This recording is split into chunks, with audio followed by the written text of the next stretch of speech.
Hello students, आज की इस वीडियो में हम डिस्कस करेंगे कुछ वायरल डिजीज़ के बारे में। देखिएगा, यहाँ पर जो हमारे पास एक बीमारी है जिसको हम कह रहे हैं इन्फ्लुएंज़ा। इन्फ्लुएंज़ा जिसको नॉर्मली हम कंसीडर कर रहे हैं, it is also called as flu, जिसको एक टाइप का हल्का सर्दी लगना, फीवर, सर में दर्द, ऐसी कंडीशन हम मानते हैं। देखिएगा, ये आप देख पा रहे हैं एक पर्सन है जो खांस रहा है। अब जैसे वो खांस रहा है तो आप देख रहे हैं ड्रॉपलेट्स रिलीज हो रहे हैं, उसके माउथ से ड्रॉपलेट्स निकल रहे हैं। इसमें पेशेंट अगर खांसता है, छींकता है तो ड्रॉपलेट्स बाहर निकलते हैं और आप देख रहे हैं droplets containing virus, influenza flu virus. अब ये जो ड्रॉपलेट्स होते हैं ये एयर में प्रेजेंट है। अब एयर में ही हम सब सांस ले रहे हैं।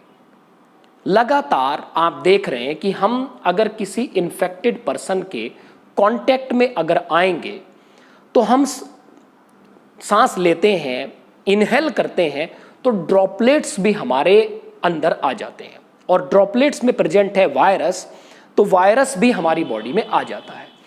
अब अगर हम इसके वायरस की बात करें कि इसका पैथोजन कौन है, तो वायरस है मिक्सोवायरस इन्फ्लुएंजी। ये सबसे इंपॉर्टेंट बात है कि बच्चों, हमें कॉमन कोल्ड और इन्फ्लुएंजा में अंतर पता होना चाहिए।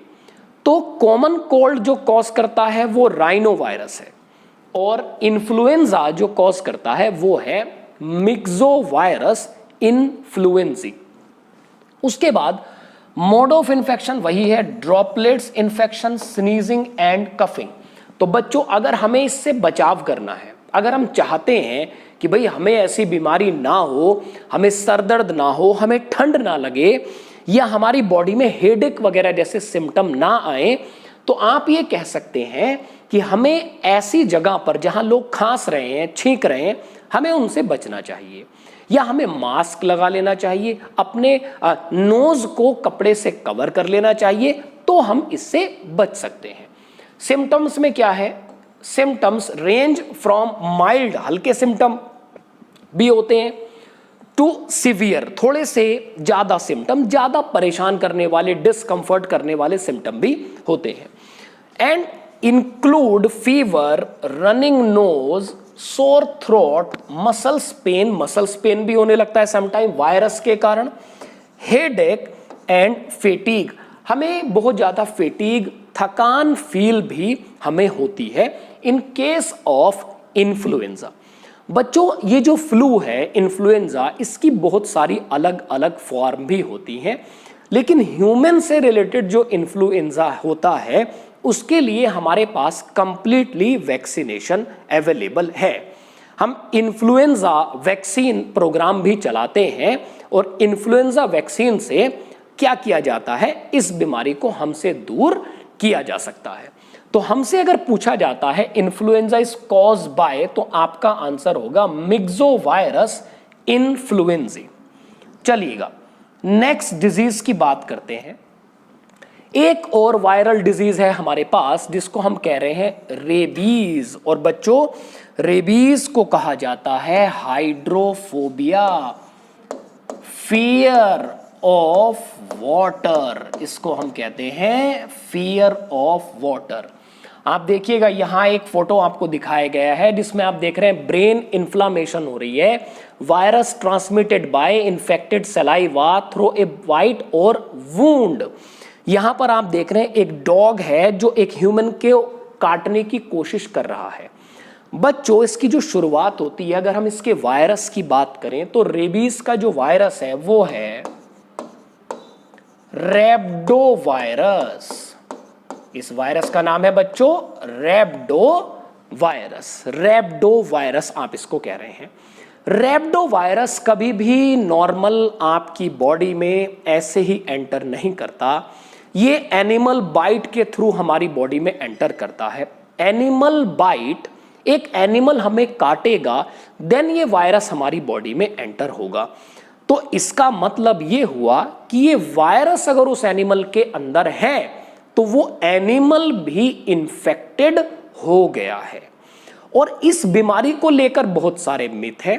कई बार हम एक डॉग काट ले या हमें स्क्रैच कर दे, एक मंकी हमें काट ले, तो हमें लगता है कि हमें रेबीज हो गया है और हम घबरा जाते हैं। बट ऐसा नहीं है भाई। ऐसे उस एनिमल में तो वायरस होना चाहिए। अगर उस एनिमल में वायरस नहीं है तब हमें ये बीमारी नहीं होगी। तो मोड ऑफ ट्रांसमिशन है, it can be infected by the bite of dog, monkey, cat and wolf. जैसे कि भेड़िए वगैरह जो होते हैं उनसे ये बीमारी फैल सकती है। तो अगर डॉग को ये बीमारी है, मंकी को ये बीमारी है, कैट को बीमारी है, वुल्फ को बीमारी है, तो अगर ये हमें बाइट करते हैं देन ही ये वायरस हमारी बॉडी में आ सकता है। इंक्यूबेशन पीरियड बच्चों 1 वीक टू 1 ईयर। इसका जो वायरस है, वायरस के इंक्यूबेशन पीरियड अगर हम नॉर्मली बात करें तो वायरस को हमारी बॉडी में मल्टीप्लिकेशन करने में मैक्सिमम वायरसेस को समय लगता है। तो आप कह सकते हैं incubation period 1 week to 1 year के आसपास हो सकता है। बच्चों इसको लेकर, इस बीमारी को लेकर हमारे समाज में बड़े सारे मिथ हैं। कुछ लोग सोचते हैं डॉग ने हमें बाइट कर लिया, हम कोई तंत्र मंत्र कला रहे, हम किसी तांत्रिक पर चले जाएं, हम किसी झाड़ फूंक वाले के यहाँ चले जाएं। ये जानलेवा हो सकता है, क्योंकि बहुत बार ऐसा होगा कि जनरली जब हम इन टाइप के इलाज के चक्कर में पड़ते हैं तो ये इलाज वायरस का कंप्लीटली खात्मा नहीं कर पाते और वायरस हमारी बॉडी पर अपनी पकड़ को मजबूत बनाता रहता है। और देखिएगा सिम्टम्स, एक्सेस सलाइवा, जिन लोगों को रेबीज हो जाता है उनके माउथ से सलाइवा का एक्सेस सिक्रीशन होता रहता है। इवन जिन डॉग, जिन कैट को भी ये इन्फेक्शन होता है लगातार सलाइवा सिक्रीशन होता रहता है। हेडेक, सर दर्द हो सकता है। हाई फीवर, बहुत तेज बुखार भी हो सकता है। Sometime the virus destroy the brain and spinal cord.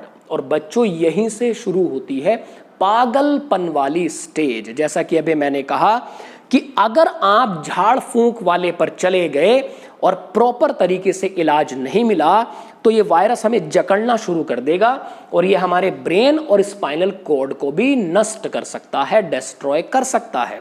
तो अगर ब्रेन और स्पाइनल कॉर्ड नष्ट हो गए, डिस्ट्रॉय हो गए, तो सीधी सी बात है हमारी बॉडी हमारे कंट्रोल में नहीं रहेगी। और इसमें ऐसा देखा गया है कि बहुत सारे जो इन्फेक्टेड पर्सन हैं, मतलब जो सफर कर रहे हैं इस बीमारी से, जब हम उनको काबू करने की कोशिश करते हैं तो वो इस तरह से हम पर झपटते हैं जैसे कि एक रैबिड, एक पागल कुत्ता, एक पागल डॉग झपटता है। ऐसा वो क्यों कर रहा है? ऐसा वो कर रहा है due to presence of the virus. उसकी बॉडी में वायरस प्रेजेंट है, तो हमें इसका प्रॉपर ट्रीटमेंट कराने की ही जरूरत पड़ती है। अब बच्चों हम समझते हैं इसका प्रॉपर ट्रीटमेंट क्या है। तो हमें याद करना है anti rabies serum. Anti rabies serum, anti rabies serum. बच्चों जब हमें कभी भी डॉग काटता है, हमें कभी भी कैट काटता है या मंकी, हम डॉक्टर के पास जाएं, हम डॉक्टर से वो कंडीशन बताएं कि हमें किसने काटा है। तो डॉक्टर वुंड को अच्छे से साफ करता है, उसकी ड्रेसिंग करता है और फिर वो हमें देगा एंटी रेबीज सीरम। और आपको पता होना चाहिए एंटी रेबीज सीरम प्रोवाइड कराता है पैसिव इम्यूनिटी। पैसिव इम्यूनिटी मतलब एक बनी बनाई प्री फॉर्म एंटीबॉडी हमारी बॉडी में डाली जाती है जो जाकर वायरस से लड़ेगी। तो बच्चों हम जब रेबीज की बात कर रहे हैं तो रेबीज पर कंट्रोल करने का तरीका यही है कि अगर हमारे घर में पेट्स हैं, कुछ लोग डॉग को पालते हैं, कुछ कैट को पालते हैं, हम उनका प्रॉपर वैक्सीनेशन कराएं। और जो वाइल्ड एनिमल्स हैं, जो जंगलों में रहते हैं, मंकी है, जैकल है, हम उनसे बचकर रहें कि वो आपको बाइट ना कर पाए। तो मुझे पूरी उम्मीद है कि आपको इन्फ्लुएंजा और रेबीज अच्छे से समझ में आएगा। और इस वीडियो को आप ज़्यादा से ज़्यादा शेयर करें, आप इसको लाइक करें और मेरे चैनल ज्ञान गंगा जूलॉजी के साथ आप जुड़े रहें। Best of luck students and thank you so much.